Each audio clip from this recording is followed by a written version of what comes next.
I'm reading from the book of Acts, chapter 2, verses 1 through 21. When the day of the Pentecost had arrived, they were all together in one place. Suddenly a sound like that of a violent rushing wind came from heaven, and it filled the whole house where they were staying.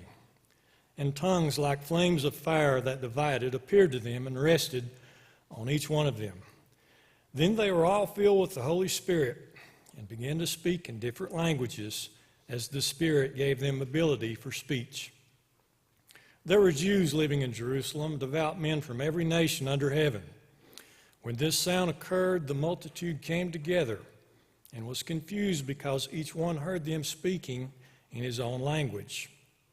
And they were all astounded and amazed, saying, "Look, aren't all those who are speaking Galileans? How is it that we hear each of us in our own native language? Parthians, Medes, Elamites, those who live in Mesopotamia, in Judea, in Cappadocia, Pontus and Asia, Phrygia and Pamphylia, Egypt, and the parts of Libya near Cyrene, visitors from Rome, both Jews and proselytes, Cretans and Arabs.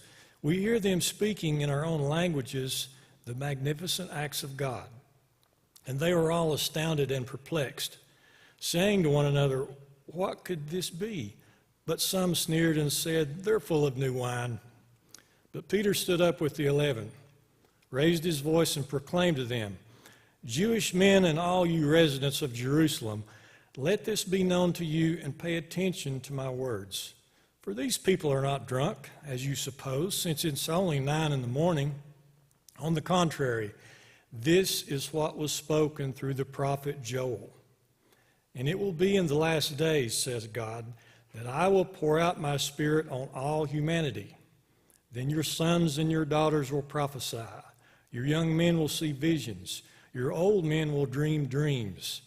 I will even pour out my Spirit on my male and female slaves in those days, and they will prophesy. I will display wonders in the heaven above and signs on the earth below, blood and fire and a cloud of smoke. The sun will be turned to darkness and the moon to blood before the great and remarkable day of the Lord comes. Then whoever calls on the name of the Lord will be saved."